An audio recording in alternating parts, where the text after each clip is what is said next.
All right, so hello everybody. Today we are going to be going over lesson 6, which is over the ruler postulate and segment addition postulate. Now, the word postulate is just a fancy way of saying rule or law or theorem. It's just something that we're told works, and it does. All right, so let's hop into this. The ruler postulate is probably one of the easier things we'll do in this class, as long as you have the ability to count. And if not, well, there's other ways we can do it as well. So, the I can statements for this part of the lesson are, I can use the ruler addition, my apologies. I used to call it the ruler addition postulate. It's just the ruler postulate, but I can use the ruler postulate to solve problems with line segments.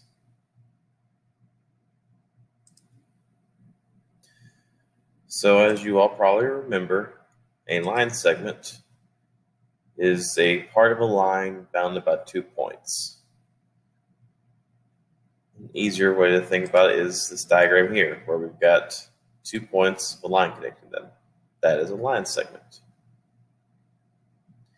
Which, if you all remember, assuming I can actually write with a pen, we could call this, can I actually write?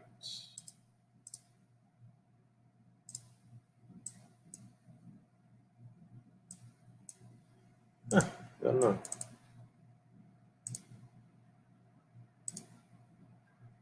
There we go. I can call this segment AB or segment BA.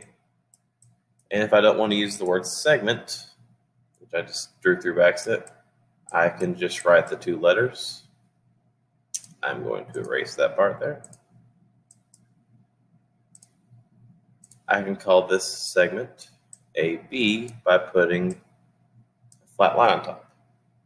Or again, BA, because with line segments, the order doesn't matter.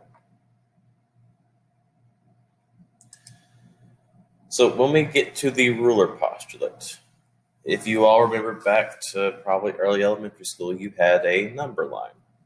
It's basically what we're going to be using here. So using a number line, we can subtract the numbers that correspond to 2 points to find the distance between them, or we can simply count the distance between them. So here's just an example that I found online. Here we have points A, which is on 0, and point B, which is on 3. And we found that these are 3 apart by either counting or subtracting. And we're going to go over that in this example here. So let's make sure I got the pin selected. Not okay. All right, so it says, what is the length of segment AC? So we're going to be taking a look at points A and point C. So we're just going to focus on the segment formed between these 2 points. We don't care about B, we don't care about D, we're just looking at this section right here. So one of the most straightforward ways to do this is to count. We start at our dot, don't count this one.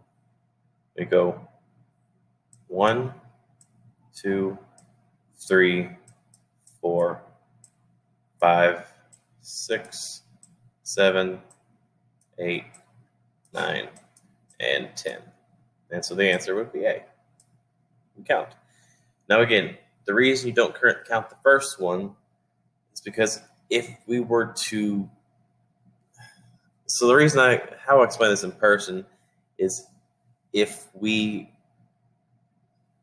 let's see, when you're counting, you don't start with 0. You start with 1.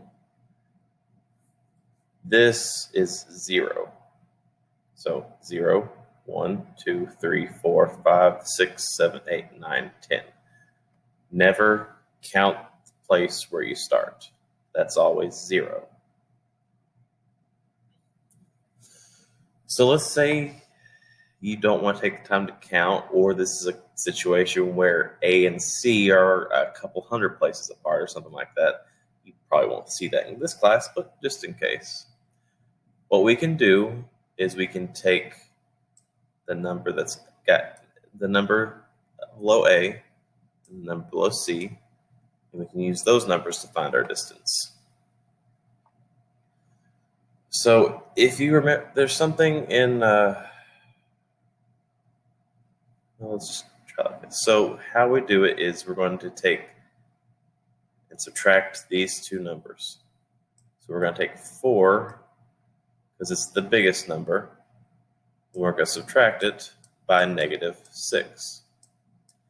Notice how I split up the symbols here, because when we subtract by a negative, we see if we don't just do 4 minus 6, because that's saying 4 minus +6. We have a negative sign there right here, so we have to include that as well. So don't do this, we do that. Now, if we were doing 4 minus 1, it'd be positive, but this is a negative. So if you have two negatives like this, what happens is they cancel out and they become positive. So that's 4 plus 6. And 4 plus 6 is 10. Now, isn't this the same number we already found by counting? It is. So if you're good enough with subtraction and I guess addition, then this is probably the easier way to go about it, because it's faster way. And if you're not comfortable with that, then you can literally just count up the number line. It's whatever works best for you. All right, so let's do another example. It says, what segment is congruent? Let's get the pen going again. What segment is congruent to segment CD? So segment CD is going to go from C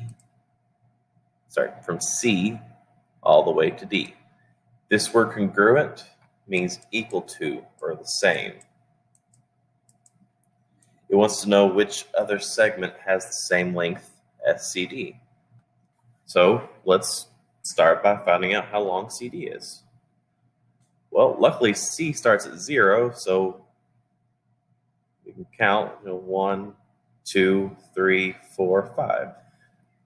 So we know that segment CD equals 5. So we need to take a look at all these points and find some other combination of points that are 5 apart. So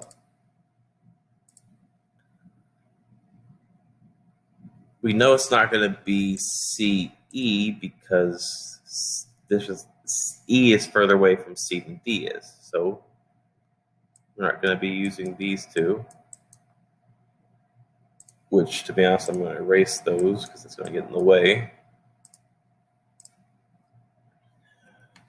I know it's not going to be DB, because again, B is further away from D than C is.